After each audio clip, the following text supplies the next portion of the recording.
on to do the. Going in and out. Okay, the recording started. For attendance purposes, I'm going to mention the people for the committee that are present. Debbie Kowalik, Lisa Valela, Hazel Miura. Go ahead, guys. It's all yours. Hi, yes, I'm Debbie Clark, and this is the Transportation Committee meeting for Monday, June 22nd, 2026. The time now is 7:10 p.m. And, we basically, Chris did our introductions, so I'll be reading the conduct statement.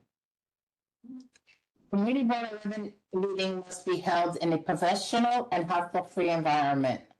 The following rules of conduct are applicable to members of the public, Community Board 11, and Community Board 11 staff.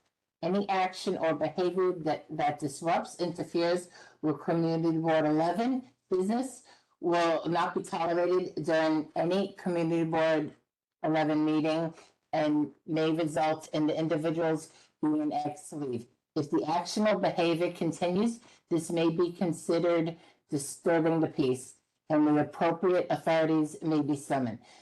If the meeting is held remotely, the person may be muted or expelled for the remainder. Repeated violations by the same person or groups of people may result in further action by the community board. All public speakers must address the full board or the committee with their concerns. Electioneering for a position other than officer of Community Board 11 is prohibited. Engaging in acts of violence or true threats expressing a serious intent to commit violence are grounds for immediate suspension of the right to attend meetings pending review by the bylaw committee. Respect the equality, diversity, and privacy of all people by respecting and valuing differences of cultures and opinions. Abstain from all forms of harassment by actively discouraging it. Okay. Review of the meeting minutes. We had reviewed it and they were right. I don't know. Yeah, we as a committee, we approved it. I think we're just waiting for the city to put it up online. Okay. Okay, Metro North Penn Station access update. I guess that's you guys. So you guys are more than welcome to sit at the table. Joe likes to stand. Yeah. And then if you're gonna run, you mind if I get us out there? Appreciate it. So thank you all for having us tonight. My name is Joe O'Donnell. I am the Director of Strategic Initiatives. I'm sorry, I'm screaming in your ear. Oh, no, sorry. For MTA Construction and Development, we are the arm of the MTA that is delivering the Penn Station Access Project on behalf of Metro North Railroad. We've been to this committee and to this board in the past. And we're here to provide an update for Q2 of 2026. Oops.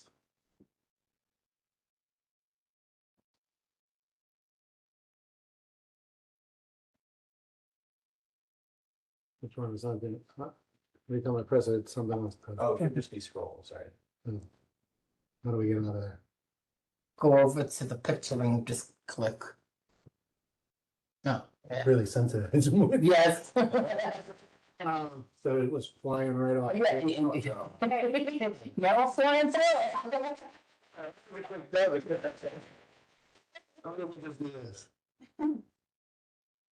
The beginning and then. Got it. Thank you. Now the bells. Just close your eyes so you're not seeing the whole presentation. Yeah, I'm kidding. I got it, I think, right? Am I doing it now? Fantastic, sorry, go. No worries. So just a brief agenda, it'll be a project overview. I think most of you are already familiar with the project. Schedule updates, where we are currently in the status of the project.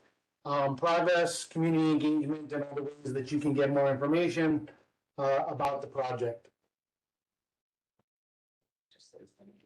Yeah. Oh, no, yeah. Are we out? Hello.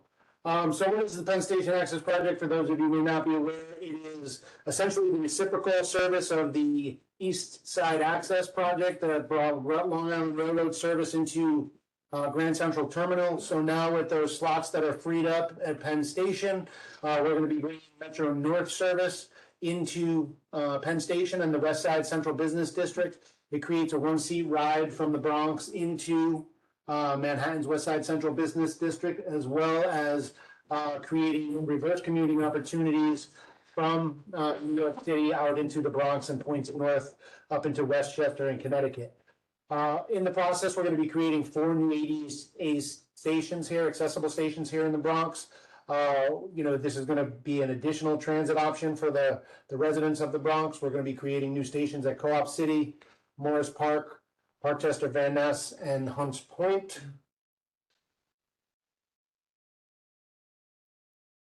Some of the other project components, I think many of you know, but just again, for level setting, all of the work that's taking place for this project is inside Amtrak's right of way. They're the owners and operators of the area that we are building this new service in.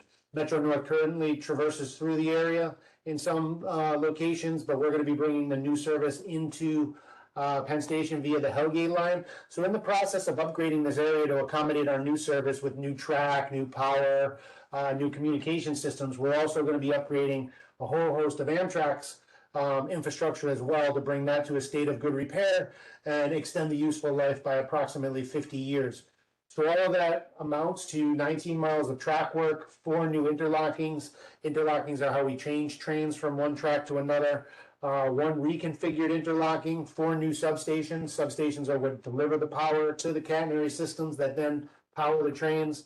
1 upgraded substation and 4 bridge rehabilitations.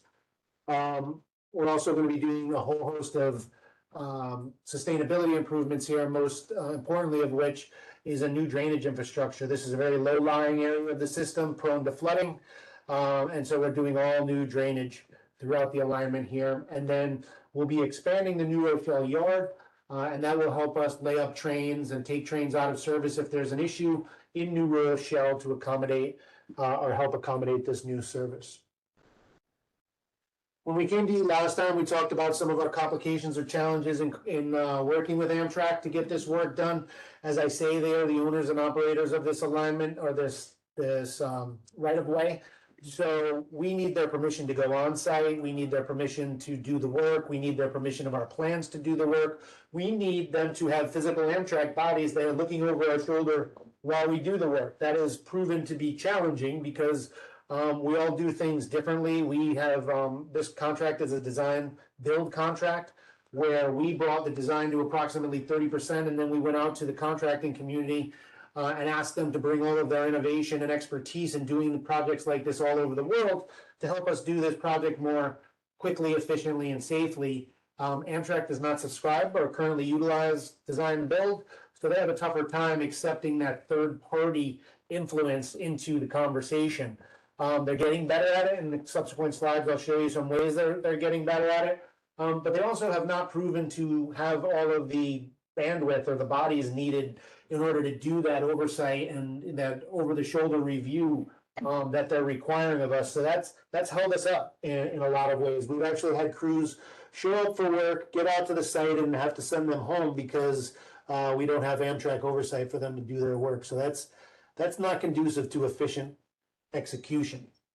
But I say all that to say there has been progress over the last 6 months. The MTA, the PSA team, Penn Station Access, the acronyms PSA, Amtrak and the design builder have made significant progress. They being Amtrak have approved double block outages, which allows us to do work in 2 areas at the same time, again, maximizing efficiency. So if you see here on the screen, each block is separated by an interlocking so that you can, Rabbi, how are you, sir? So you can switch trains off of tracks. What this does is it allows the crews that are working north or south of that interlocking to work more effectively. They have more effective wrench time, workable time on those tracks because they're not constantly picking up their gear and getting off the tracks for a train to pass. So it's a more effective way to do work. It essentially allows us to double our productivity. because we can work on both tracks simultaneously. So that was a big win. Also, they've increased some of their workforce. So in collaboration with the MTA, they've also changed some of their work rules, reducing unexpected cancellations and delays due to lack of personnel availability. So again, more oversight, more ability for MTA to do the work on this project, and keep it running smoothly to a revenue service date, or RSD. Another thing that they did was they eliminated the week requirement for hardening, or essentially like settling of work between continuous outages. So what they would require is, so CTO stands for continuous track outage. So continuous track outage 4, we would have done our work in there. They would have made us wait a week, and then we could come back and do continuous track outage 5. Now they've allowed us to go straight from continuous track outage 4 right into working on continuous track outage 5. No degradation in safety or, you know, the continuity of the work or the reliability of the work. It just allows us to work faster and more efficiently. So I mentioned some of these project elements already, but some of the progress on the key elements are, we're going to talk about interlockings, the track and the drainage, the upgraded bridges. Obviously, the power system is critical. Can't run more trains without more power. And then the marquee elements of this project are obviously the stations. That's what everybody sort of pegs progress to. They want to see the stations, and that really shows them or indicates to them that things are moving.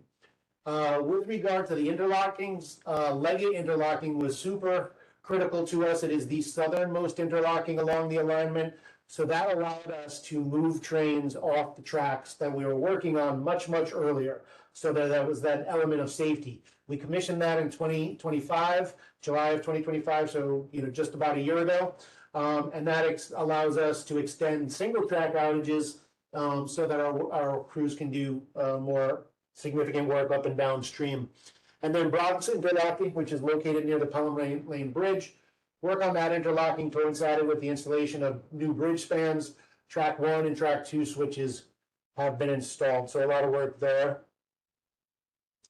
The new tracks and drainage, as I mentioned, this is a low-lying area prone to flooding, so we're putting in all new drainage.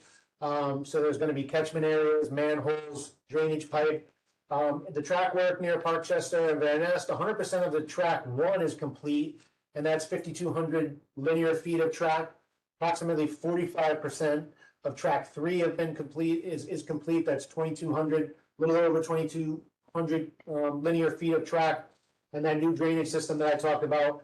Across the project as a whole, 55% of the manhole structures, or 175 of them, have been completed, and 21,135 linear feet of new drainage pipe has been installed to help keep things drier and not as impacted by severe weather. With regard to the new bridges, we're over at Bronxdale Avenue Bridge. Phase 1 of the work there is completed. Eastchester Road Bridge, track 3, the girder installation is complete. The Bronx River Bridges, track 1 span, we launched that, and the waterproofing is now complete.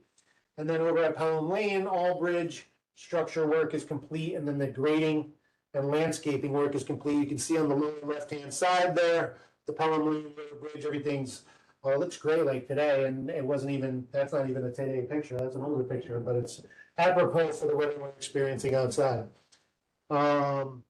System upgrades, again, the criticality of having additional or increased power to run more trains. We have new substations at Van Ness, so the Van Ness substation foundation work there is complete. We've done the grounding grid, that's already been installed. Over at Co-op City, the trenching and excavation, conduit and grounding grid are all installed and complete. And then the catenary structures, which you see on the right-hand side of the screen, those are a 100-plus-year-old catenary system. Those are the overhead wires that bring the power to the trains. Over at Parkchester Van Nest, which is zone 1, the catenary system is complete. 65% of the old catenary structures have been removed, there are about 17 of them. If you see on the right-hand side of the screen there in the photo, let me see where the mouse is. So these foundations here, these concrete foundations, those are the caissons. So 73% of those caissons, or 209 of those, have been completed.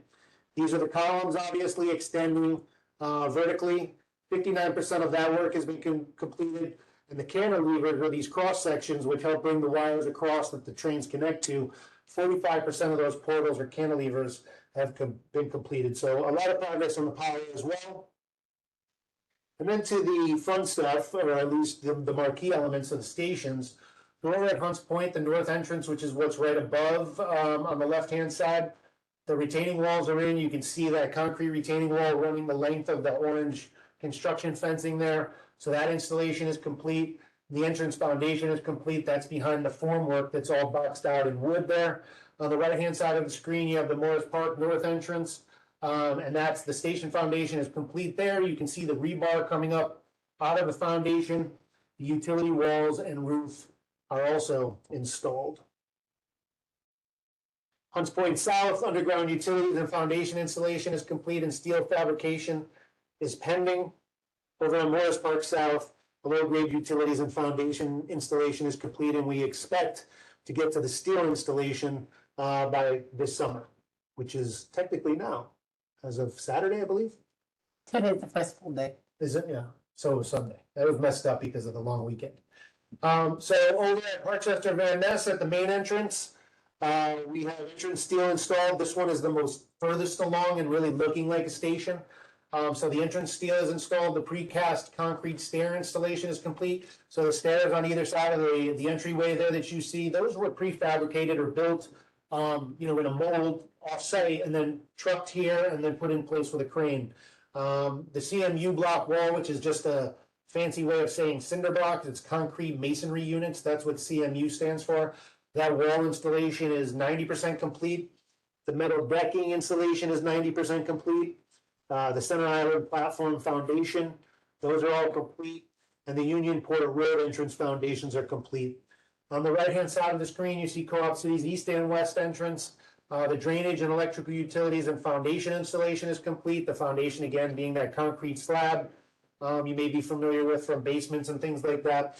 The utility plumbing structure is complete, or building structure is complete, and then the plumbing installation within the utility building is complete. So it's actually both complete. I just mashed them all up there for a second. And then from a community engagement standpoint, I'm going to let Molly talk to you about some of the great stuff that she and Eric do from our community outreach team, because you're probably tired of hearing me drone on. So. So we do a lot of STEM events, so we've been to a lot of the schools throughout the Bronx, and last Monday, we actually did one in New Rochelle, because that's where the yard, the real yard will be, New Rochelle, and that's the beginning of the service right there in New Rochelle. So we did a Jefferson Elementary School, so that was like 100 kids, 5 or 6 classes, two shifts. So it's a lot of fun, but I've seen on your agenda all of the great events that are coming up, Family Day and the Grand Street Summer Bash. So I don't know if there's someone here has all the contact information, we can probably just do the research, but. Yeah, I was supposed to get that information to you, Molly. I will. Oh yeah, thank you. So yeah, we're always looking for events and tabling events, but STEM is a lot of fun. We, here in some of these shots are just some tours of the, like the station. This one was the launching of the bridge over at Starlight Park. We added with the additional tracks, we built an additional bridge next to, what is the Bronx River Bridge? Yeah. Oh my gosh, it's that long ago that I'm forgetting. But yeah, so we'd love to, any events you guys are having, we'd love to participate. Again, for kids or just the public community events, we're looking to table. So with that, I think this is just the information on how to stay informed. We have a dedicated project hotline. If it's something super urgent and that you would normally call 911 for, please do call 911. This is more for construction related information, and God forbid there's a construction related emergency that you've got a question about. You're not sure if something should be happening, or you see something, say something, you can call that hotline and it'll go to our folks. But if it is a real, it's a life or death emergency, please do call 911. There is a dedicated project email, which is on the screen, and that'll come directly to our outreach team. So if you have questions or concerns, you want to sign up for our newsletter, you want to chat, reach out to us via email. And you can go directly to our website, which is on the MPA's homepage. And then you toggle through to the projects page and go to the Penn Station Access Project. all information similar to this update today will be there in our archives, and you can sign up there for any of the newsletters you want. Maybe you're only interested in one station, two stations, all four stations. You can sign up for as much or as little of the information as you want. We don't want to bombard you with unnecessary information. We just want to make sure that you stay informed as you want to be. So with that, I turn it back over to you all for any questions or? You mentioned you did part of the Bronxdale Bridge. Are you gonna be doing the other half? Yes. When is that projected? No. I think they're coming back again a year. I think it's Yeah. quite a while. So are we still there at all in any way, shape or form? No, No, Yeah. no, it's, But I think that Eastchester Road Bridge is the kind of the more of, I'm not saying it very diplomatically, but it's kind of a mess over there, you know, so and they're working on it, but they kind of step away and they still leave it a little bit.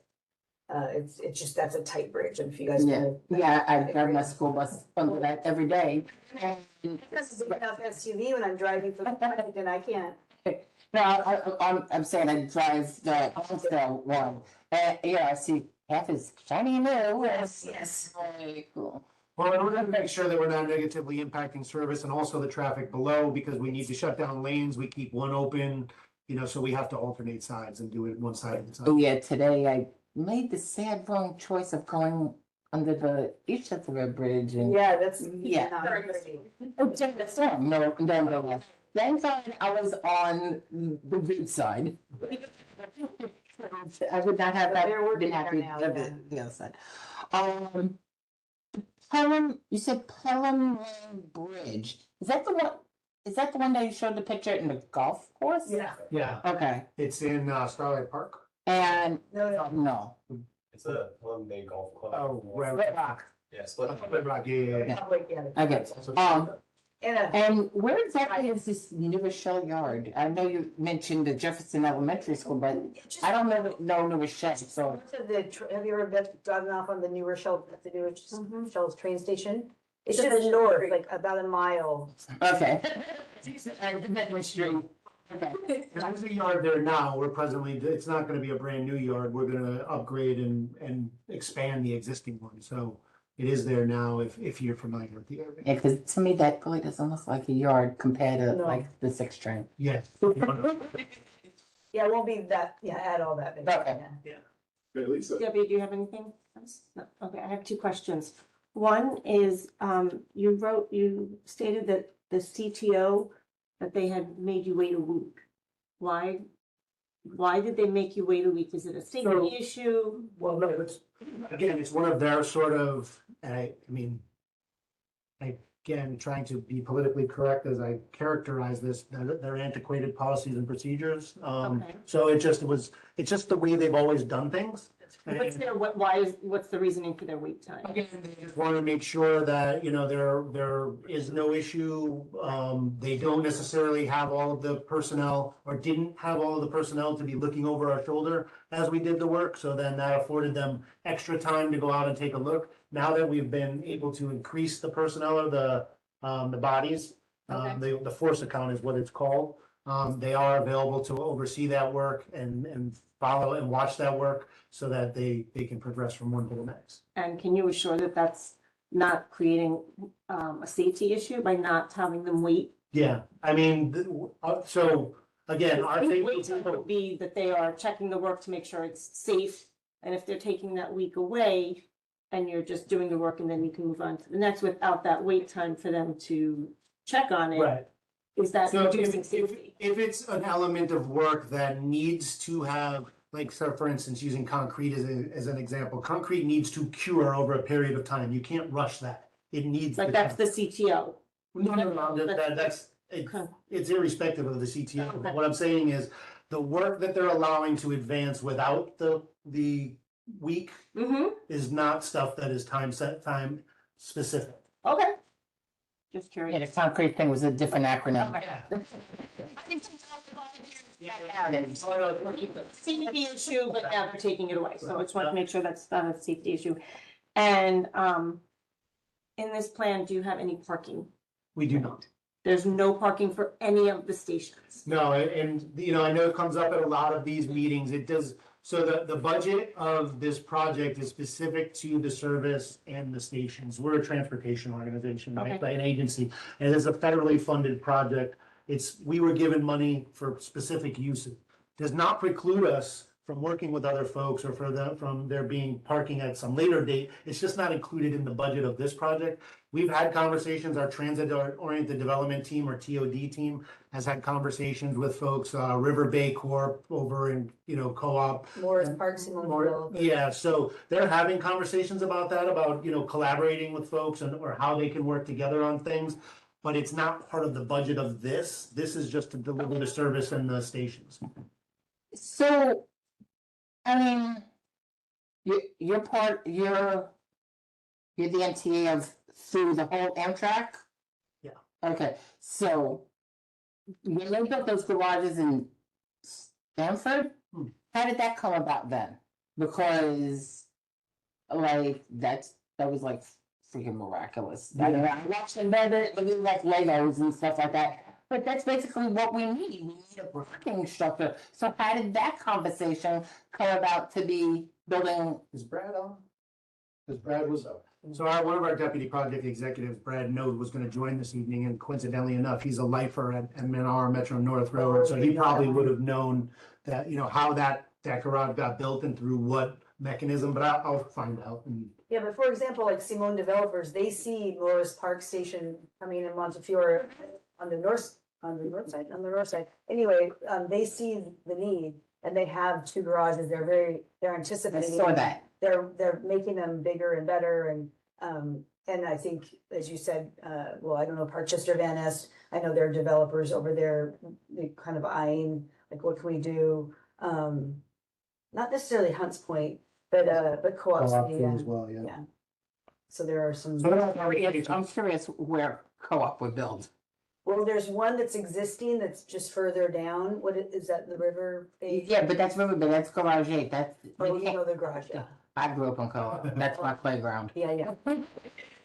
But there's no way they can build those garages bigger. Those are 50 years old. Well, there's been conversations thus far have been centered around possibly leasing space in those garages for use and things like that with the MTA. So maybe they're not filled to capacity, but it sounds hard to believe given. Yeah, it's waiting list Yeah. for people to get parking spots there. So I highly doubt they're not filled. So it must be a new facility that they're talking about then. I just don't know where. Yeah, I apologize for being late. I had a synagogue emergency. That's all I got. I think you came in right at around the beginning. Yeah, yeah. Also, Okay, so that means we'll go for a few questions. Oh, I don't have any, thank you. I have one more question. Okay, yeah, Lisa has another question. Sorry. Do you have estimated dates for these, stations to be? So right completed? now, revenue service is anticipated to be 2029. For- But, well, we don't know individually when each station is gonna be done. Because it seems like some are a little. yeah, so Yeah, so originally, when we came to you last year, part of our, tug of war with Amtrak had us projecting it out to 2030. Because of some of the successes and the collaboration that we've been able to pull it back into 29. And we're hopeful that we can, maybe find some efficiencies to pull it back even further. But right now, we have a confidence level in 29. And that is for the revenue service. Again, they stagger the stations so that God forbid there's ever a, nationwide shortage or worldwide shortage of steel or concrete or things like that. The stations are all in different phases of development, so it doesn't impact all of the work. You can keep working on stations that are already beyond concrete or already beyond steel. So that's by design. And they'll be staggered in their completion, but the revenue service is intended to be 2020. Okay, thank you. I forgot. I noted down Stillwell. I remember seeing before you guys started a lot of the stuff. You were going to be doing stuff in the right of way, matter of egress or whatnot, with the cantilevers over by Stillwell. Now I've heard from a few people, residents and people that work in that area. What exactly is being done over in the Stillwell area with the access over there?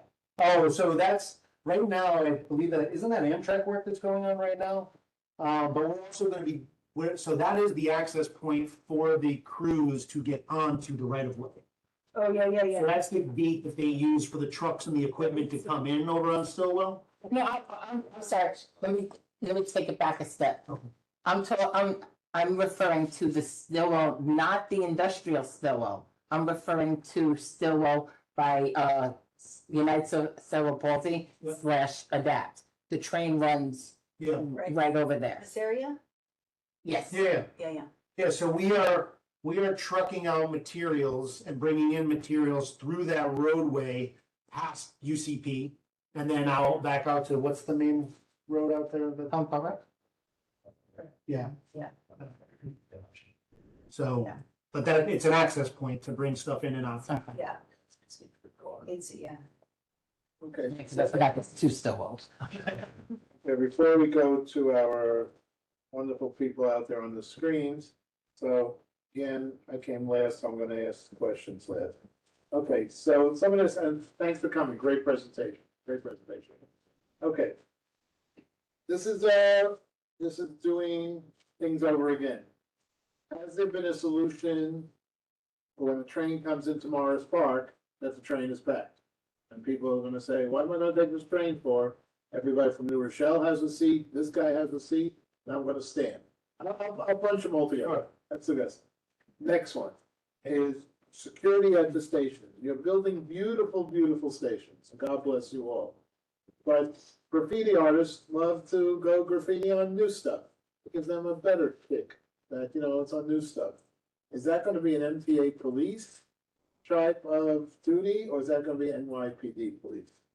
Next, great, you're going around. I think it's a great thing. You're speaking to students, you're speaking to so on and so forth. What's going to, try to phrase this the right way, what's going to tempt them to say, I don't have a parking station, I don't know if I even have a bus that goes to Morris Park. What's going to tempt them, i.e. discounts, have they even thought about in terms of, if you use Morris Park, you could go on, I don't know, the 21 bus, the 31 bus, and get an automatic transfer. And last but not least, my favorite question. Starts with a J and ends with a Y. You know what I mean? Yes. Virginia. Yes. Riverdale could have it. Yeah, Why can't these wonderful people? we did look at that after the last meeting. What did we find out? I believe it was public, it was privately funded, if I recall correctly. What does that mean, privately funded? Riverdale's privately funded? I believe. By who? I have to double check because we did look, you brought this up the last time we were here. 100%. And I looked into that and I feel that, let me find out. But we did look into this. Because that would solve all your problems. Right. I mean, it make people feel good in this neighborhood. They're on the same level as Riverdale. Yep. I won't have to worry about cars, nothing against the bikes again, keep those bikes coming. But people would have a way to get to the station. Okay, so that's all my questions. Let's take some quick answers. So a couple things with regard to, and I don't know which order, but with regard to the safety. The stations will all have help points. They're not gonna necessarily have manned stations or police stations inside the stations themselves. They are currently, NYPD and MTA PD are having dialogues. They continue to have dialogues in anticipation of revenue service as to how they're going to split those duties. Because obviously inside the station area is MTA territory, outside the station area is NYPD territory. So they're gonna tag team that. What that actually looks like, they're still working through those details and we'll have more as we get closer to revenue service. I just got right there. I was saying actually before the station goes live, Chairman Lebor shows up for the grand opening and he looks at the station, oh God, there's graffiti. Oh, on no. So we have security teams now already. The contractor hires the security folks to patrol the area and maintain, because they want to protect their equipment like copper and tools and things like that. People love to grab that. So we have security folks who are already paying attention to our work areas, and there's also security cameras that, are. Great. Okay, the train's packed. What's gonna stop them from? So the trains, at least initially, when we first start revenue service, they're gonna originate in New Rochelle. They're not gonna start from points north, so you're not gonna have a loaded train coming from Stamford or New Haven. That's Okay, gonna get even fuller. It's gonna start almost like a shuttle service from New Rochelle running into, there's gonna be an empty train in New Rochelle. So by the time it gets here, based on their projections, they think there's gonna be plenty of seats for folks. reach out straight to the Bronx? Straight to the Penn Station. Yeah, New Rochelle, Penn Station. That's great. Yeah. Okay. and discounts? How are we going? So there is, much like there is with, Long Island Railroads, Jamaica, anything in the city zone into Penn Station. They're thinking about a similar discounted fare for here into Penn Station. What that transfer looks like to buses and stuff, I'd have to talk to my bus team, but they are talking about that Metro ticket like they do on LRR. City Pass. City Pass, yeah. Okay, excellent, thank you so much. Okay, let's go to the audience here, audience that is over here, and as a non-board member, would you have any questions? Audience that is here. Did you have any mention of question? No, audience here is quiet. Question? Okay, Debbie, you gotta help me, I don't Mention of know, question? I don't know who went first. Debbie, I don't know. Bob Press had his hand up first. Okay, Bob Press, it's all yours. You mentioned parking at the Simone parking garages. That's over $20 a day. Added to a daily, if a person's only going in for one day, they have to get a two-way ticket. You're talking about $40 for a person to go into the city with Metro North. Okay, and that's only to Penn Station. What is the price going to be on this line? I know what the price is on the Riverdale line, having lived there and taken that line. So I can imagine how comparable it will be on this side of the Bronx. What is the pricing going to be? And again, you're 3 years out because I'm told it's 2030 that you're going to be operational. Right, so right now, the revenue service date is 2029, and we don't know today what those fares are gonna be.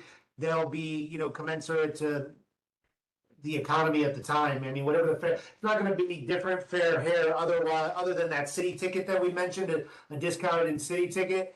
So those, and Metro North will set the fares as we get closer to revenue service based on economic conditions.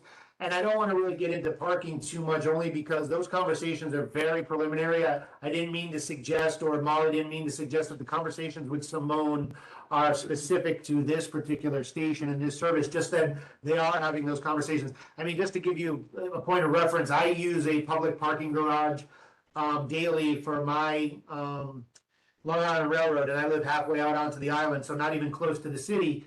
And it's $6 a day or $70 a month to park there. So I don't know what the fee structure is, so it's really, frankly, it's probably, for me to speculate, but I don't think it's gonna be $20 a day to park there. No, yeah, it's. And one follow-up, as far as the west side of the Bronx, the fees on the Metro North are based on where you're getting on. So Co-op City would be the cheapest, then Morris Park would be a little more, Van Ness Park just a little more, and Mott Haven would be the highest price.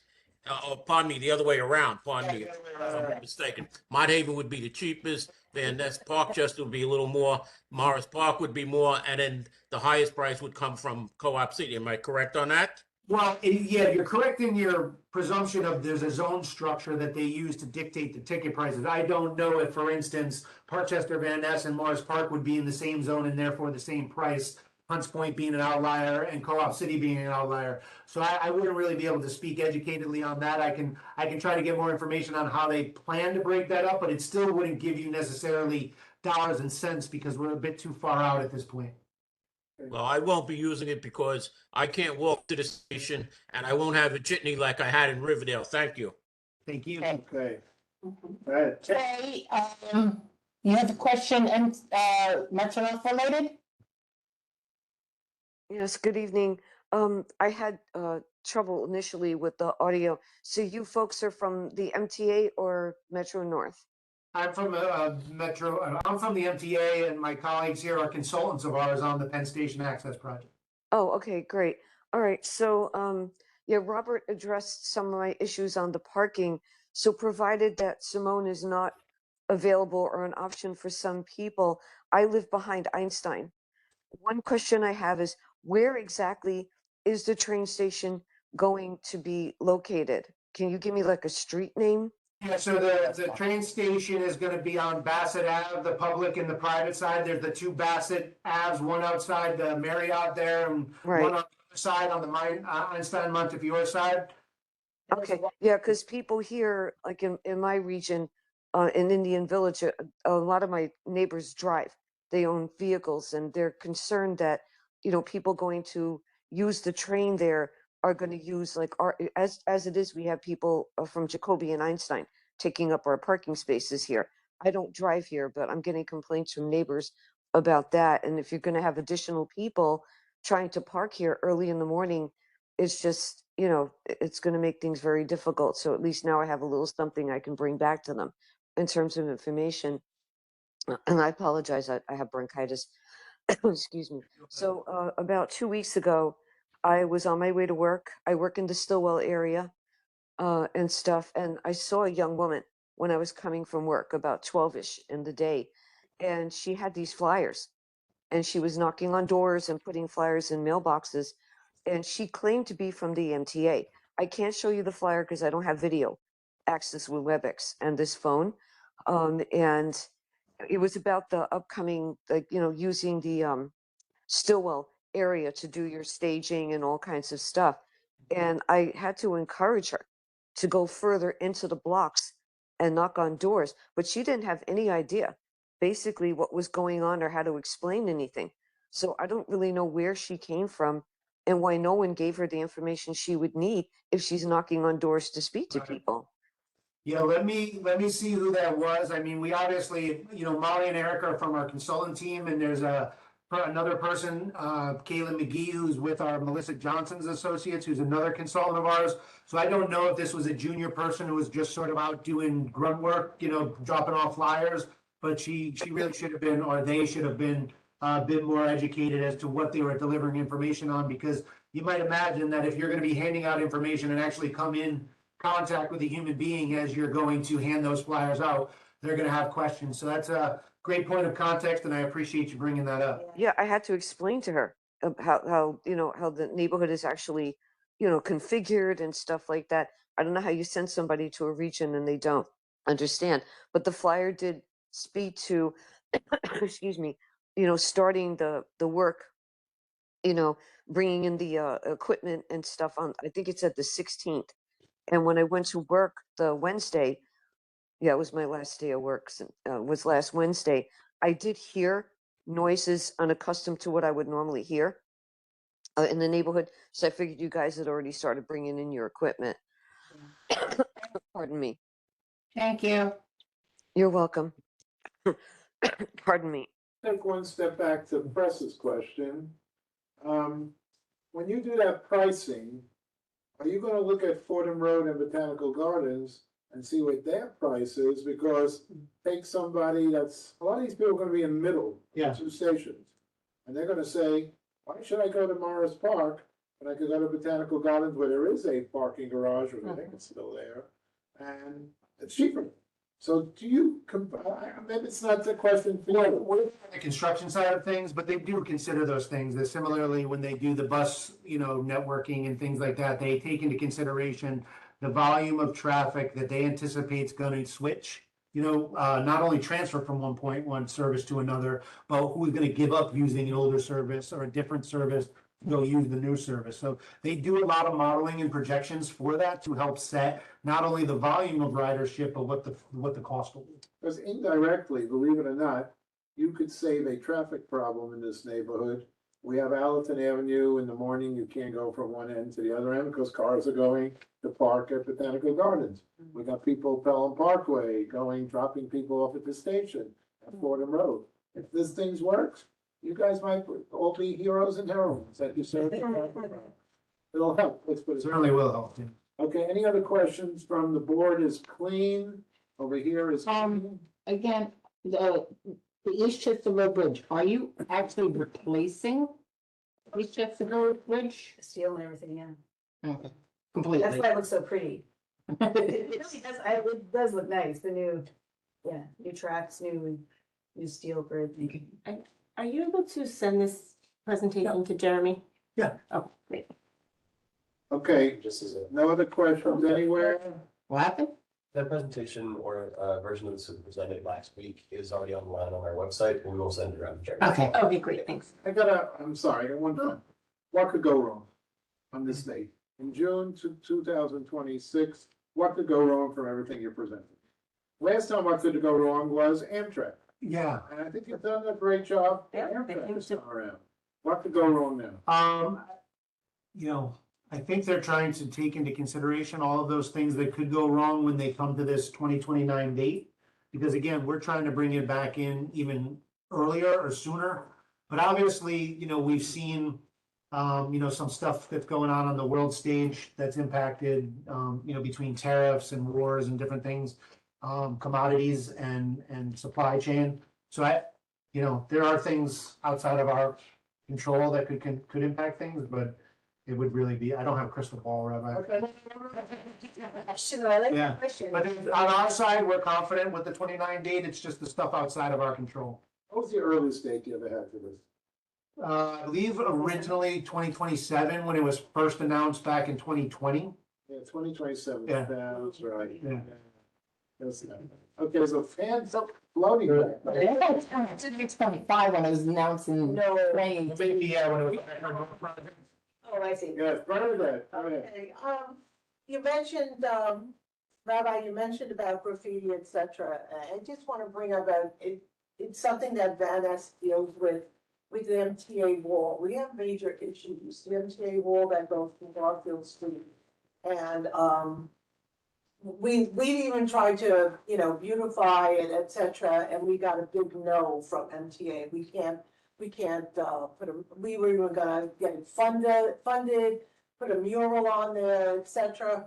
It looks terrible and it's actually a gateway into Van Nest. And I get nervous when I hear graffiti at MTA because MTA does not take care of that wall. We have to make so many phone calls. We have to, not only myself, but other people to say, there's some really bad, you know, pornographic over there, you gotta do something, okay? And it takes a while and then it, you know, I think, this last week, I think it's been maybe 2 weeks.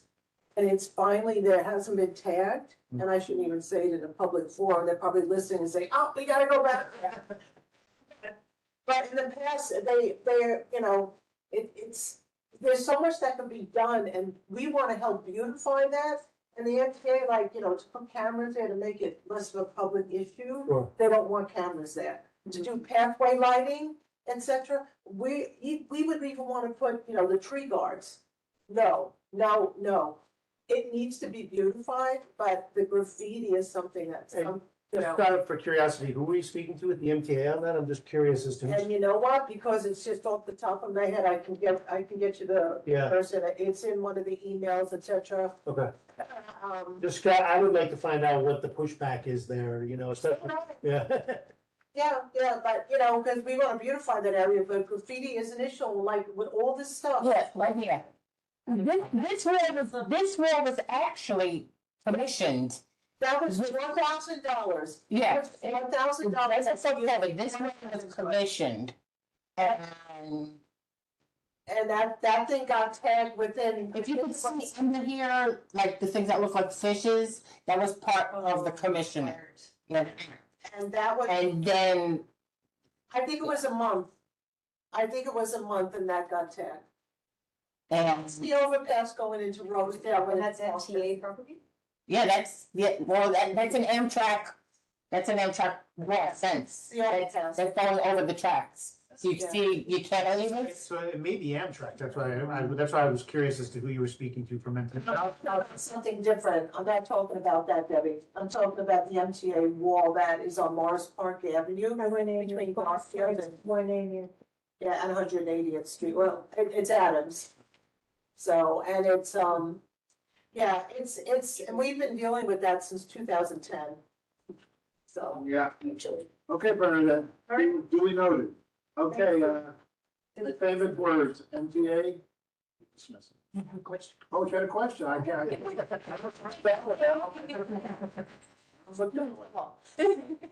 Question. So 2 questions. Is the MTA open to considering doing combination tickets? For example, having some sort of reciprocity with Amtrak?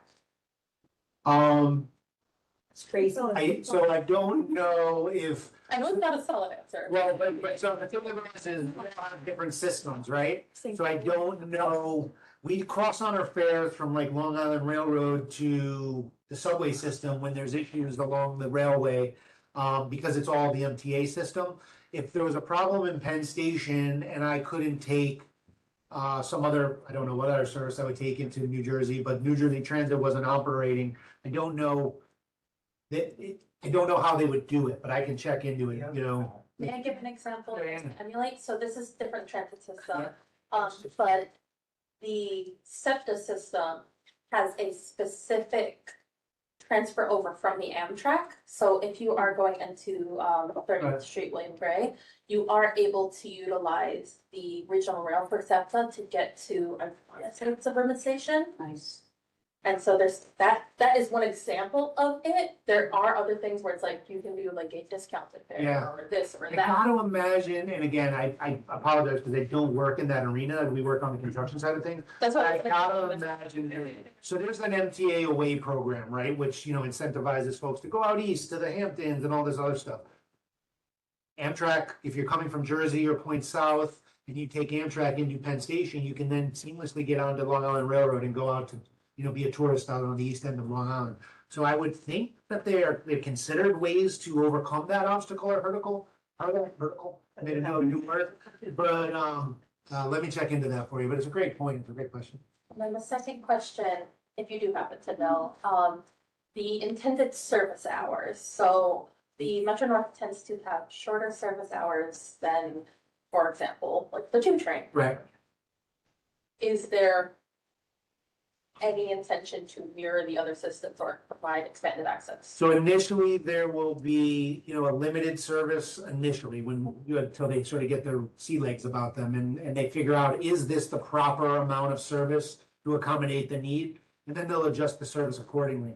On the website, and I don't know the numbers off my top of my head, so I don't want to misquote them, but there already is projections for how many trains per hour in the AM and PM peak, how many in the off-peak time. So they already have those initial projections up, what they anticipate running, but that'll be tweaked based on, you know, what that service, how that service goes, how smoothly it goes initially. Okay, final, anything final? Okay, Graffiti on that wall?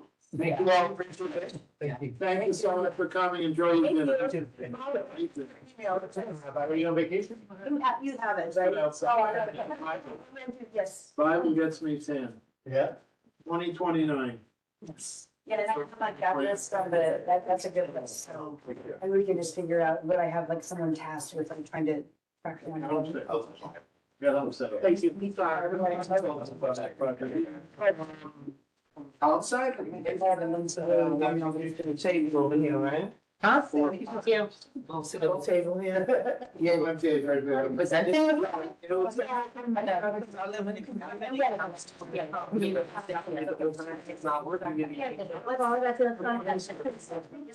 the president of the precinct. Oh, fantastic. Yeah, so they're all. Yeah, yeah. All right, so I'll be sending out the information just for you. Okay.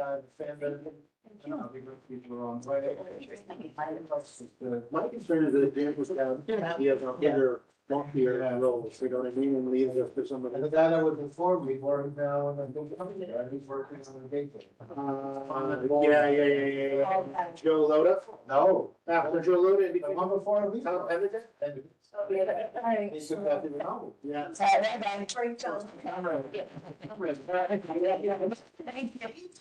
a good night. Okay, I don't have an agenda, so you can. Wesleyan. Here, you want one? No, it's okay, I'm coming. Okay, next up is the open streets applications. There was, Oh, okay, thank you. there was two. One is Wylander, which is 061826. And what was it? I had that in front of PS 83. Which they've already had it going on in existence.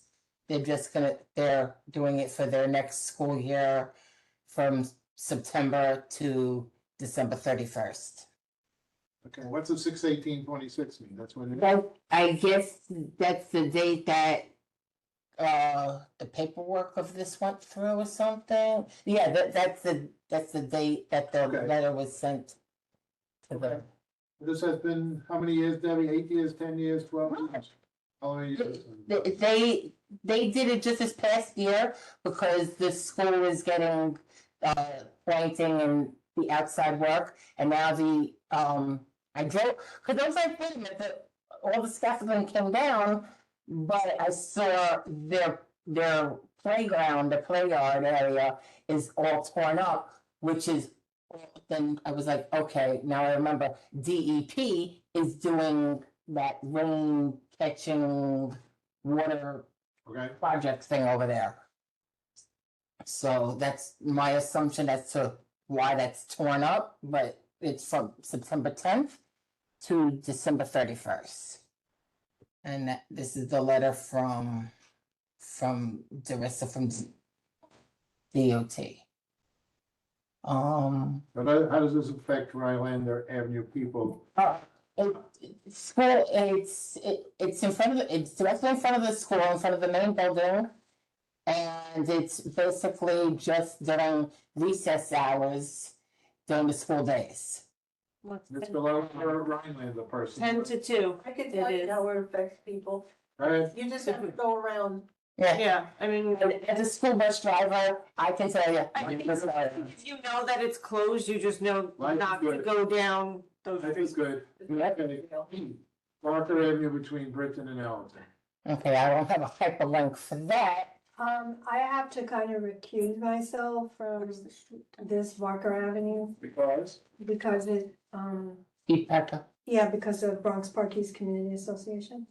Okay, okay, so what are we doing here, Barker Avenue? What is this? This is just to open the street? When, how? We don't Would you know. like to speak with Uh, that? Do you have a copy of the letter? No, I have nothing here. It is- we don't have. Barker Avenue from Britton Street to Allerton Avenue. Saturdays and Sundays from 9 in the morning to 6 in the evening. From When August to when? When? What was it? You said Saturday and Sunday from what was the 9 to time? 6. 9 AM to 6 PM. From what month? From June to July? From August 8th, 45 days from now, Bill, to September 6th, the Sunday of Labor Day weekend. the kids to play on. The kids to Yes, play. the rationale for this is that Zimmerman, the playground, is closed for reconstruction. Such a Great rationale, that's fine. I don't think there's anything else to talk about. Yeah. You need kids to play Yeah, somewhere, right? kids need somewhere to play. You want to see the beautiful letter of support we have from the council member, Kevin Riley? I can pass it around if you would like to see. I think we might have gotten that email, but I couldn't locate it in time. Yeah. And who- But the list of the groups and organizations that are involved with our open street. We Rise as One, I Am Parkside, the NYCHA Parkside Houses, NIDC, Neighborhood Initiatives Development Corp., Allerton Community Agency, the Coops Tenant Association, Bronx Park East Community Association, Okay, which is the sponsoring okay, association. so quick question. We also have received approval or expressions of support from the 49th Precinct, the 49th Precinct Community Council, the 49th Precinct Clergy Council, Jacoby Stand Up to Violence, SUV, Allerton Public Library, the White Plains Road Bid, and Community Board 11 Leadership Committee, plus individual community board members, including Janice Walcott, who is the former president of the Coops Tenant Okay. Association, Good. chair of the Parks Committee, and as we all know, Okay. cares so much about Zimmerman Playground. Okay, We also have interest from various instructors to come do activities for the kids, the bio bus, a chess instructor, a double dutch instructor, the local basketball coach. You know, this is all free for the kids. A soccer trainer, the Bronx River Alliance, the Parks Department Partnership for Parks, and the New York Gray Cadets. We're also going to have tabling for community resources from agencies and electeds. And one of the most important things is that the Coops is this year in the AEP program with HPD, the Alternative Enforcement Program, which is for buildings with severe violations. And it includes like strict orders to correct from HPD. If the landlord doesn't make the repairs, HPD hires contractors to perform the work. And the landlords face significant fines if they don't do the repairs, and they can only exit the program once all the violations are legally cleared. So we can provide information to the residents of the coops about this very, very important program. And if anyone is concerned that Bronx Park East has not been involved with Zimmerman area for a long time, that is not true. I have an email here from 2014. Our former chair, Ralph Schweitzer, organizing a project to paint the black fence around the Zimmerman playground with, I believe, the Parks Department. So we've been involved for over 10 years. Thank you. And Michelle Bryant is here from the Coops. I'm Michelle. Who How are you? would like to speak for the community about why this is all so important and what some of the plans are. All yours, Michelle. Oh, hello, so yes, my name is Michelle. Try to keep it under 2 minutes. Okay, So you can. so we're just active in the community needs it, they really want something for the children. The adults want a place to fellowship, so we're just anxious to see how this all plays out and hopefully everything works out good. You're a great speaker, Michelle. That was great. That's like, now I asked a question, which was probably sounds like a stupid question, but maybe is a good question. So when something like that happens and it rains, who makes the decision that it's too dangerous for those kids to go play it? DOT does, The DOT does. yeah. And They you don't, plan they for- don't tell us if it's the weather for whatever reason, too hot, too wet, lightning, whatever. Okay, They have the authority to tell us you can't operate, but then we have the ability to, like, if it's raining all morning, we don't need to start until the afternoon. so what do you put a sign up there, closed for today if it's raining? How do kids know that they can't go there that day? So every weekend, we attend to like inform them what's going on the next weekend, so if it is raining, the following weekend we could tell them, or I'm always in the community, so I can let everybody know. But the street will be closed off. Street will be closed. From Allerton and Britain, the whole street will be closed. Who actually physically is closing off the street? DOT brings out the barriers that stay there all summer. And then in the morning, we're hiring people to come put them in place. And same in the evening. Come Who pick them up. donates equipment for these kids? Do you go to the storekeepers on Allerton and say, this is your community, give us $100 so we could buy them, I don't know, a basketball hoop or something like We that? do have funding through, because we're provisionally approved Yeah, already by DOT. We went through like really very rigorous, there's a whole folder here. We had to do a budget, we had to list, get invoices for everything we wanted to buy, we had to do a diagram of how we were gonna set up the street. very nice. And we got funding based in part on the fact that the Zimmerman area is in the neediest of the 3 priority areas that DOT divides the city into. So we have funding to pay people to work and to pay the special events like Okay, face painters and to buy basic arts and crafts, which Michelle is the expert in, and sports stuff, which I think it's very I educated. know you say it could be too hot, but can't you just like open up a fire hydrant? or something? Yeah, we will We have. will, on the hot days, we will. What stops the teenagers from taking over something like this and saying, these little kids, I don't care about the little kids? We have activities for the teenagers too. Oh, so the teenagers are in a separate area and the little kids are in a separate area? It should be all sectional. Ah, it's very good. Teenagers, that's activity. Excellent, great, we have a local basketball coach who knows all the teenagers, great, who is willing. okay. So, Can I motion is, just a oh, I'm sorry, Brian. quick question? The actual street, is that a one-way or a two-way? One way. One-way. Does it have a flow of traffic? In other words, Not really. has it been closed off for 2 Right. days of a weekend? Right, because 1 block away is Bronx Bronx Park Park. East, which is 2-way. Having traveled down that road with my school bus, I can So it's not attest it's not, overflow, no, it's no. not heavily used. Okay. And yeah, like she said, easily can go wrong Sparky. They have the. And there's one business that's on the block, and DOT made us get a letter of support from them. It's a laundromat. Oh. And he's gonna- People could walk there also. Yeah, they could walk there, though, right? There, that, is it, this is gonna be open? Well, It's after 40. 4:30 now. Okay. Okay, good luck to you. Thank you. Great job. Okay, next. Okay, street activity permit application, see pages 2 and 3, which Okay, is, before we do that, Debbie, I gotta read something here. I'll try to read as quick as possible. I never looked at this mailbox. I looked at it for a long while. But this is a letter from Reverend Robert Badillo, who's the pastor of Our Lady of Solace and Saint Dominic Church. And there's 2 active churches here in the Bronx. Okay, and he is writing, I want to try to give this as quick as possible. He says there is supposed to be, I've been aware of an event that was denied, but that was to take place on June 19, 2026, as a street closure from 10 a.m. to 8 p.m. between Hunt and Holland Avenue. That is right in front of Our Lady of Solace Church.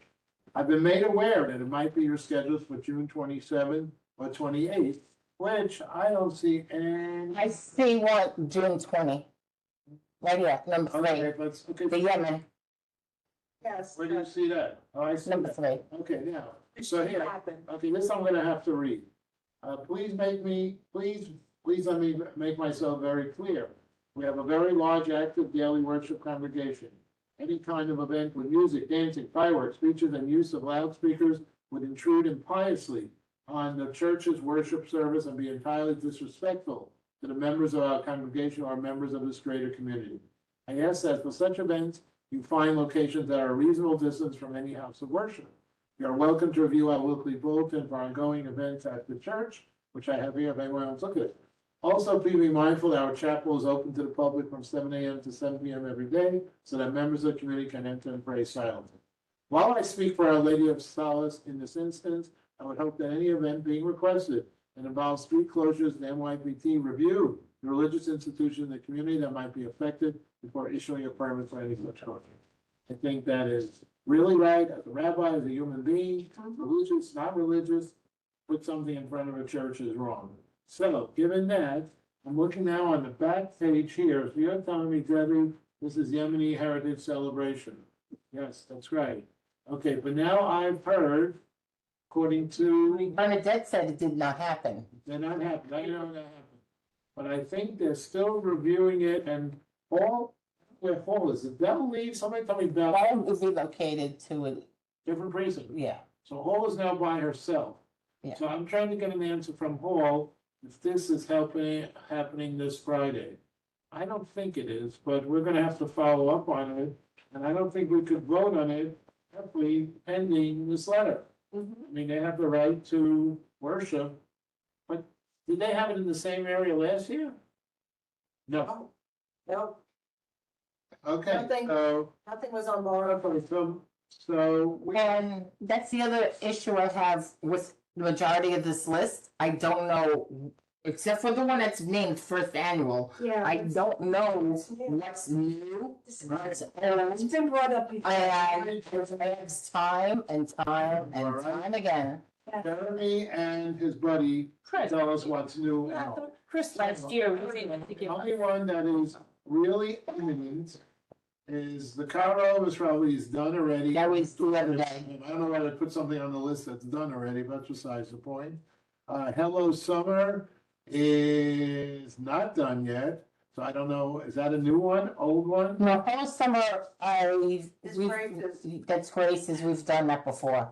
Yes, That's it's what a we got. renewal, it's a renewal. Okay, so that's good. I've been told if they're renewals, long there's no problems from police, let them go.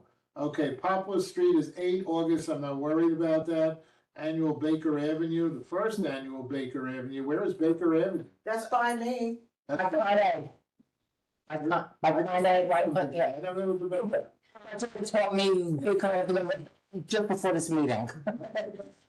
Okay, so Bernadette, we're not gonna approve that, because I don't know, I get notice when we have And just to, I was just talking to somebody before I came to this meeting who lives on Baker Avenue, and I just texted him, I was like, do you know about this? There's all new people that came on Baker Avenue, and he's been there for decades.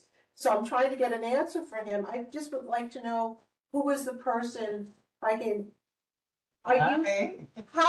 Alicia Samuels, I'm 30-year resident of Baker Avenue. Is that right? Sorry, I don't know a lot of my neighbors by names. A lot of them are moving out Yeah. because of this big project that's going on. Did you come to the Venice Neighbor Alliance meeting when we had everybody from Baker Avenue to present? Yeah, when they first talked about, I'm the president, okay. Okay. Okay, I need to get your information. Okay. Are you doing? Yeah, I did want to do it. I went and got a few signatures from the neighbors. And because of my work schedule and I guess their schedule, I'm not able to get a lot of the signatures, but I've got, I think 26 signatures. From Is this submitted to the office? To the board office? No, this is my first time doing something like this. I Yeah, lost my son a year and a half ago, so that's why I wanted to do it in August. He was born in August, and I'm involved with OES, my women's chapter. They do a book bag drive in Brooklyn, and they had a hard time giving away a lot of the book bags. So I said they should come to my community in the Bronx, and I'm pretty sure they can give them away like this. So We're gonna have a book bag in Bennett. I need to talk to you and get your info. okay. Okay, so you don't have to worry, because we're in August, so I just gotta find out what. she does need more info. Number one, she needs Yeah. 55% of the signatures of people that live on the block. And the signatures have to be of people that live on the block. And you have to send it to the ward office so that we can review it. I would call Mr. Kirker or Mr. Wernicke tomorrow at 718-892-6262. Can I chime in, Rabbi, because, Okay, Mr. let Kirker, me make it clear for everybody, once and for all, because I had to repeat myself. okay. This time, Kirker. Allerton Avenue, Strong City is a repeat. Gospel Crusade is a Are repeat. we going too fast for you? Tell me which is repeats. Go ahead. Allerton is a repeat. Gospel Crusade is a repeat. Bronx Route is denied. HFMM, Jacoby is a repeat. Is denied. Is it denied for the 27th too? So far, that's what it says. Denied totally. Okay. So that So far, answers that's what it says. It might change every time. Esther's question. Jacoby is a repeat. Assemblyman John Zaccaro is a repeat. Hello Summer is a repeat. Pablo Street is a repeat, 8 years. First annual Baker, that's the lady. I communicated with her. I sent it all the information, including what is requested from community board. Excellent. O'Neill Avenue, it's a repeat. Pelham Parkway Family Day, it's a repeat. Hone Avenue, Annual Black Party, is a repeat. Allerton International Food Festival is a repeat. Ambassadors for Christ is a repeat. I didn't finish. Excuse me, Allerton International Food Festival, who is doing it? Who is what? Who is requesting Allerton Food Festival? Let me look and I can tell you right away. Allerton Food Festival. But it's a repeat, by the way. That's not the question. Give me 1 second. Don't get too excited, my dear. This is Jim DeFrancis. Thank you. Okay, anything else? Ambassador two, what? Which one? Ambassador for Christ and Grand Street. Grand Street is brand new. Grand Street is brand new. Ambassador for Christ is brand new. Okay. Chris, that was. So I've sent it 3 of them, which were brand new.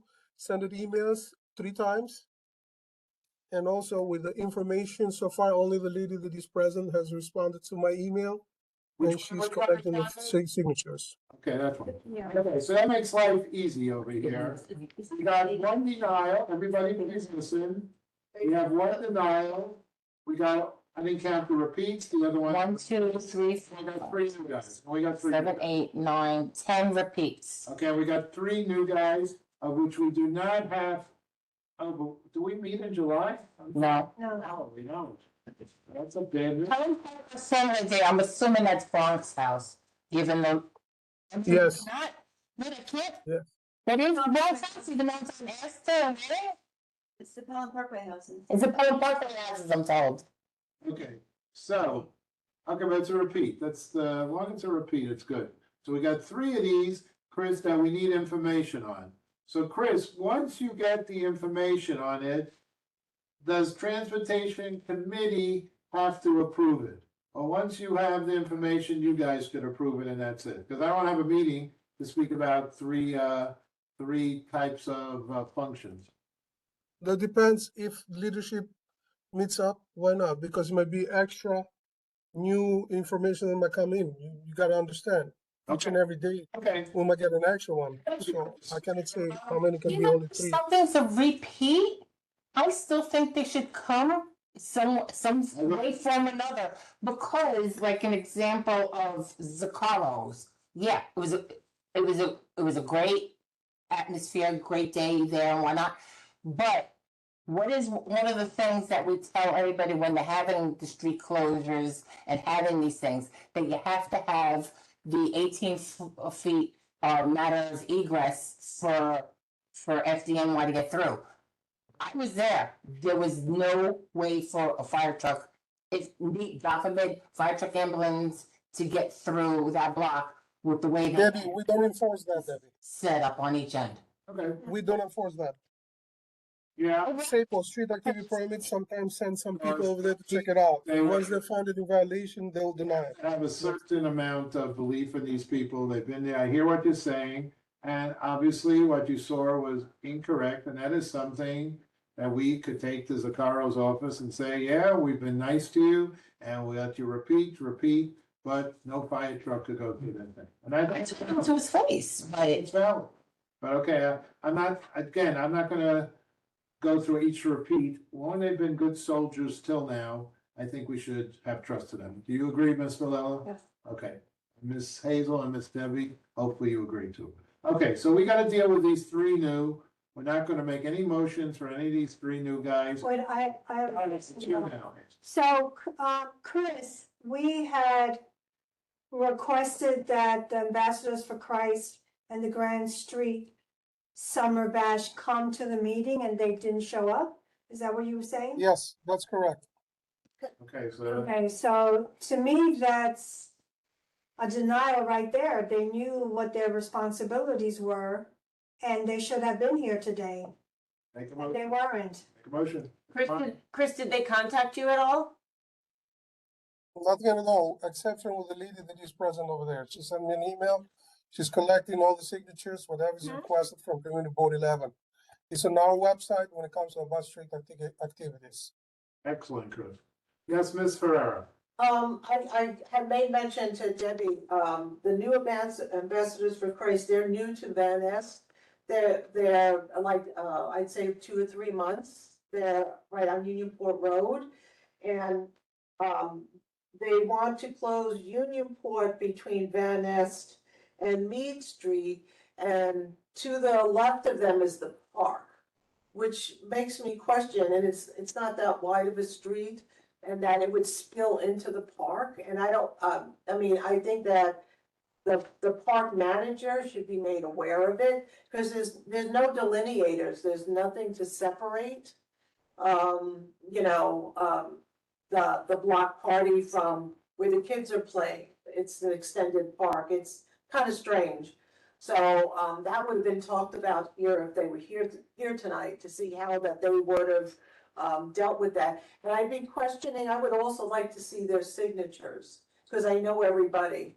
That's why I asked Cynthia, because she did live where they might have asked that. I'm just curious. Yeah, and Chris, these are both block parties also? Yes. Who, I'm sorry? They're block parties, right? Yes, there are block parties. It's like a Horn Avenue block party has been doing it for 8, 9 years now. Papa Street, they do it now for 20 years. Okay, you want to make a motion, Hazel? Go. Yeah, I make a motion that we deny these 2 applications for lack of them showing up to the committee meeting. We have a second. And a second it. Any discussion? Motion carries. 2, deny Ambassador for Christ, Cran Street Summer Bash, denying for their permit request, determining since they did not show up to the committee meeting tonight. Okay, that takes care of all the things. Now, Except for, everybody's good now. Either. but what about this lady's? We're gonna get all our information. Okay, We're gonna get so that one's sort of tabled, the rest, Yeah, I don't have to make a motion for the Okay. table. Just a text. But we'll take, you do everything right, you'll be fine. Okay? I will help, I will help. She'll help. Okay? someone is there. You have a good help, no charge, no charge. They have everything in order here. Okay, yeah, you should pay them, yeah, okay, next. Okay, next, we're going to move on. The gallery session. Speakers receive 2 minutes, of which Miss Debbie will time you, and the minute your 2 minutes are up, she will, and she'll let you know in 30 seconds. Okay, so now I actually saw the first one come up. Well, the first one that was up was FG. Yeah, that's what I saw. Then Bob, then. Yeah, that's Roxanne Delgado. I just want to say, why were other people given more time? And my issue is regarding how the board did not give notification, adequate notification with stipulation where the respondents from Bronx Community Ward 11 and DOT had to reopen the notification period for open streets on Barker Avenue and Allerton. So, again, did you ever receive the May 23rd notification letter on this open street? Anyone on the transportation committee? Were you ever notified of this on May 23rd, May 24th, I mean? Hello? Sam, which open letter? Which open letter? The open streets on May 24. I'm speaking fast because you're timing me. May 24, DOT sent the district manager and the chair a notification letter on open streets on Barker Avenue, which was spoken about earlier. Do you ever see that letter? I'm not the head of the, I'm not the district manager, and I'm No, not. but did he ever forward it to you? No, Okay, second question. You say you didn't print the letter for today, but that letter was sent today at 1 p.m. by DOT.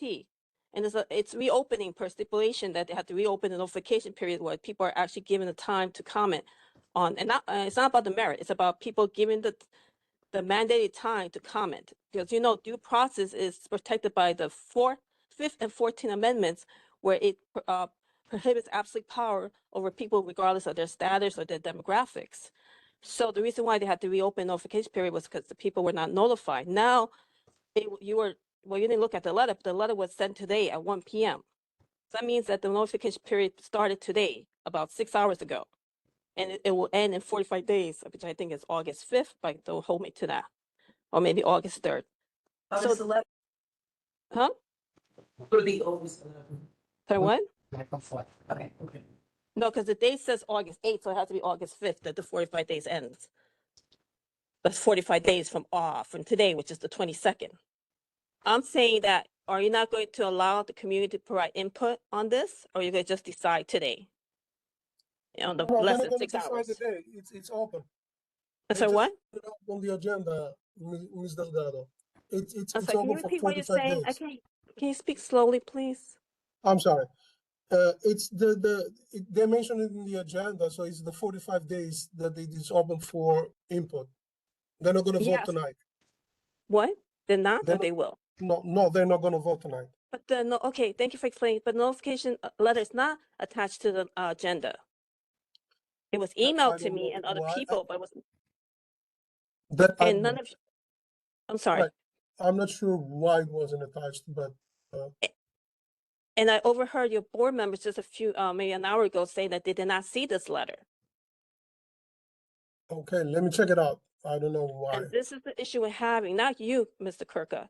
In general, the communication that's going from community board to the board members to the public, there seems to be very clogged. It's very clogged. It's just why we're having these issues, not just with this open street, but with the road diets, with the bike lanes. It's like, it's not about you or I agreeing with each other. It's about having the community be informed so we can have a dialogue and have a reasonable consensus. This is what this issue is about. It's been going on for too long with the board and board members not.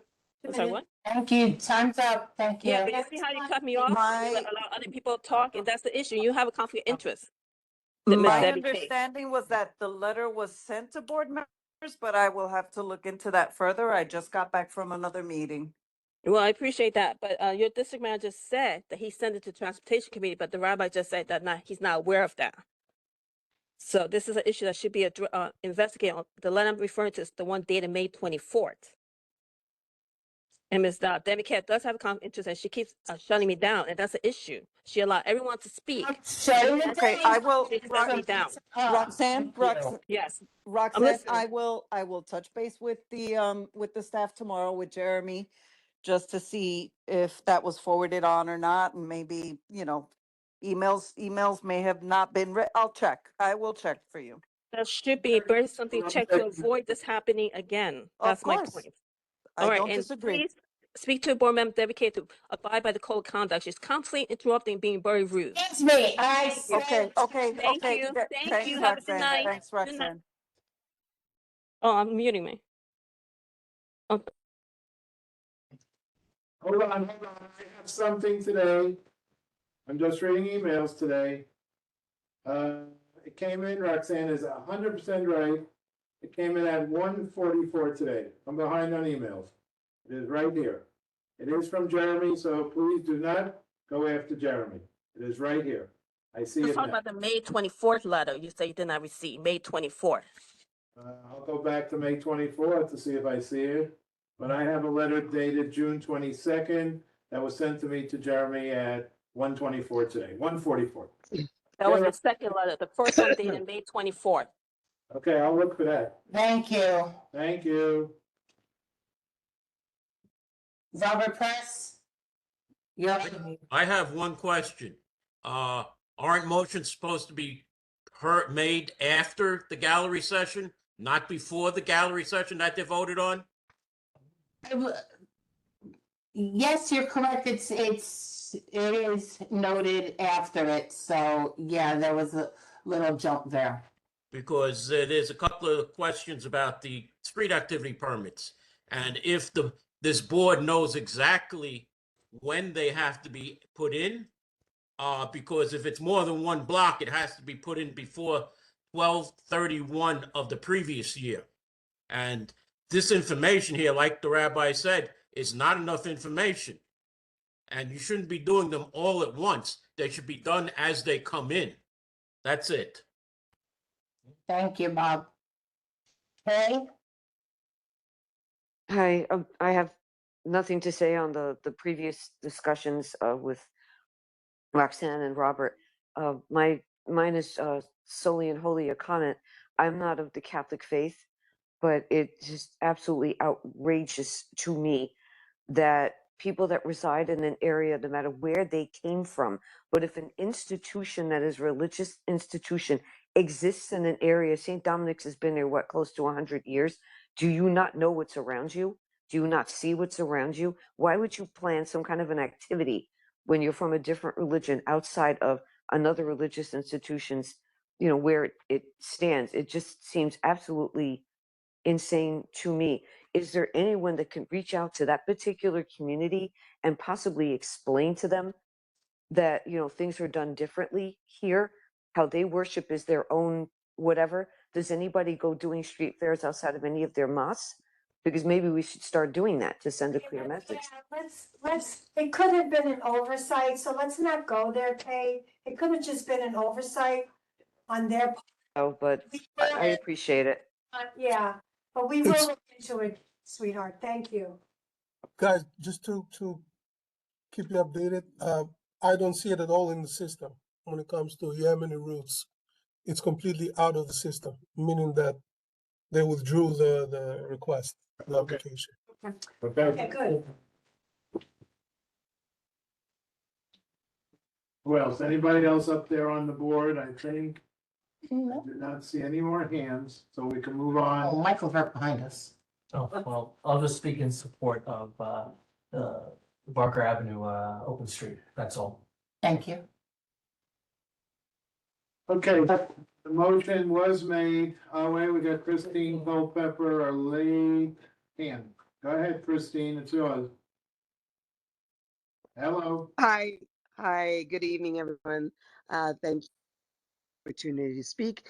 And I also want to speak in support of the street on Barker Avenue. Thank you very much. You're welcome. Thank you. Thank you. Okay. The motion was made before and we're okay with that, so we were a little out of order, but God will forgive us, it's fine. Okay, next, anybody have any old business that you would like You to? forgot, I was posting all 3 minutes. Okay, sorry, go ahead. And like I said, we weren't told of any of the gallery signups. So I apologize. And I did Philowski. Okay, so I'm not gonna be redundant with regards to the street closure that, but what I did want to bring to light is what I had asked Chris Kirker to find out is what was on paper. So what we had found out was submitted on January 14th, 2026. Now, which was an original from the SAPO, okay? That didn't get to the community board. That never got to the community board because it never got to the transportation committee. This was for the street closure that was between Morris Park and on Morris Park between Hunt and Holland. It never got here because I asked in my email on Monday, January 8th, I asked Detective Hall, I said, there's two many events going on Morris Park Avenue, and there's questions about the buses, the city buses, the express buses, the rerouting. I said, we tried to do that before, and it was complete chaos in Venice, etc. She said, thank you for reaching out and sharing your concerns. Yes, Morris Park Avenue between White Plains Road and Hunt Avenue, she even got the street closures wrong, will be closed for the event. Notifications will be made regarding bus routes, and we are coordinating with the appropriate agencies to help minimizing traffic impacts. The parade permit has already been approved. So that all this information is being told to me on June 8th. There's no updated paperwork in here. And I'm like, well, where is it connecting the dots from SAPO to get to the community board? There's no updating paperwork, but she got something that didn't get to the community board. I got 2 minutes. Okay, so my question is, how is the information getting, not getting here from point A to point B? And I don't understand, because Chris got this, she told me this, and I'm like, well, what the heck's going on? She told me White Plains Road and Hunt Avenue, and then I'm reading, oh my God, it's Hunt and Holland. I'm like, how, something has to be done for the protocol to be more efficient. Whose job is it when something goes to SAPO to get it to Community Board 11? That's what I'm asking. Whose job is it? Does anybody know? It's supposed to be Chris's job, from my understanding. No, when this goes to SAPO, okay, does this come right to Community Board 11? Christopher Kirker, do you have an answer for that? Yes, we get information as they come, as they send it to us. SAPO send it to them. What? SAPO sends it. SAPO sends it to him, Chris. So Chris, so you got me this, but this was submitted January 14th. Right. Okay, if that's it, even though it said denied, it didn't get to the transportation committee. I'm just wondering why. I'm just wondering, that's all. SAPO has their reasons, I guess, to deny it. So even though it got denied, you guys don't get this information? So let me explain one thing. Since you mentioned there are two activities, one of them is the parade, and one of them is a street activity. I mean, I'm talking a block party or whatever. It's the street closure that you got. Street closure. Street closure. Okay, street closure. Yeah. When it comes to parades, I'm emphasizing once and for all, we do not deal with that. It's only NYPD. Nobody else, no other agencies deals with that. We deal only with block parties, street closures, and so on and so forth, street fairs. So we start to look into them as they come. They come, like, for example, today I'm seeing two other activities that already are up to, that's why I told a rabbi that might happen tomorrow, I might get a new one, because he's saying, are we gonna have another for July or August? But they might come probably in August, they might probably come in July when you guys don't meet, so. Okay. Depends when people put it into it, even though that is a rule that I have to have 60 days in advance to put it in. Right, I just thought that they would at least update it if there was a. Right. Yeah, So it needs 60 days in advance to put it in when it comes to SAPO to start looking into it and adding whatever things, comments and so on and so forth. okay. So once SAPO sees that it's something that's not working correctly, of course, they send to us and says, what you guys think? But the main agency that deals with these things is NYPD. Okay. All right, thank you. Cynthia, you had a question. No, I was just gonna share the information he did. Oh. Thank you. Thank you, Chris. Okay, we're still on old business and we got a hand by. Yes, I have my hands up. Roxanne, I see you. Go ahead. Can you follow up? It's been over 3 years on the Bronxdale road diet numbers. Remember, they was provide the numbers if it has or has not improved safety in that area from Bronxdale, which is basically from White Plains Road all the way to Van Ness. So can you please check on that? Because in my opinion, since I don't have the data that DOT did not provide, it's unsafer. But if you could provide the data, they were something like over a year ago, provide those numbers. They said it was too soon, but now it's over 3 years now. Can you do that, please? Sure. And we have a lot of other DOT items which we spoke to the DOT office today. And it's those right turns and left turns and buses and Pelham Parkway and so on and so forth. And Roxanne is correct, the Bronx Railroad died as part of that list. And hopefully when we come back in session in September, we'll try to get the DOT commissioner back here again, because she was here. You could also send you could also send them an email requesting those numbers. We don't have to wait for September for those numbers. Yeah, no, I'm just saying, this is on our list, Roxanne. It's on our. Okay, it just would be, it'd be great to get things done sooner than later. But the second item, regarding open meeting law requires when the agency makes a presentation to the board, within 24 hours, those presentations must be on the agenda before the meeting convenes within 24 hours. So people will be prepared to ask informed questions. And constantly, DOT, and in this case, MTA are making presentation, the communities in possession of any presentation beforehand. I mean, this is a requirement by New York State. And I've been mentioning to your district manager that has been done and time again, just like the letter was not attached to the agenda. And this is required by the New York State law. I really hope that board members step up to the plate and hold your staff accountable. And you have a great night. Thank you. Thank you. Okay, any more old business? The, See one there, I don't know what that is. well, I have something. I know, I just want to know what it is. Oh, Go ahead, oh, I don't know who that. it's like the mystery first. Go ahead. Just Barker Avenue and Lydic Avenue, the repaving. I don't know, we got, anything back from DOT. Which street? Barker, Okay. between Mason Waring and Lydic between, oh my God, I don't even remember. Matthew and White Plains, I'm gonna say. 'cause I say even further back, Yeah, like because- Evan. This has come up in almost every single meeting since God knows when, and I'm so sick of it. Especially Lydic Avenue. It's a disgrace that we have to put up with that. How'd you like by the bus stop? I don't know if they've been put up yet. No. The I know. DOT said today also they're still working on it. Yeah. Yeah, no. Yeah, so. Okay, I'm gonna have to go to this commissioner's office, I'm gonna pay her a bit. I'm sorry. Summer, I'm gonna go there. Okay, good, I wrote it down. Next, anything else that's old? There's a name, yeah. The guy- Do you have an old business to bring up? He's muted. I just wanted to say that I am also in support of the Barker Avenue open streets, and I think that it would be wise to give everybody their 2 minutes and only their 2 minutes. Thank you. Thank you. Okay, that's. Okay, now we're at new business.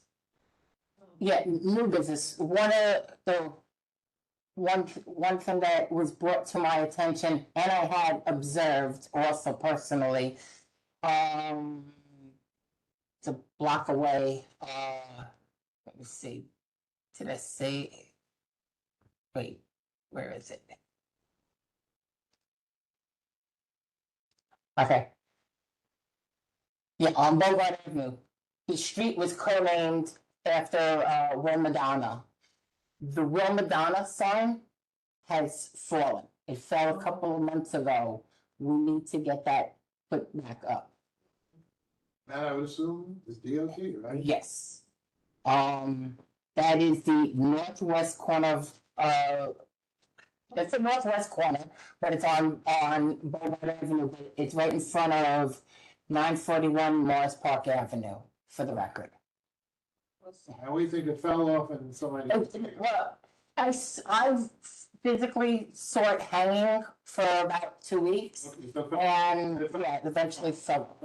So, yes, we need to get. Might have a sign. Okay, whatever. Okay, anything else, new business folks? No. Okay, you be blessed, have a wonderful evening. Motion to adjourn, seconded by Hazel.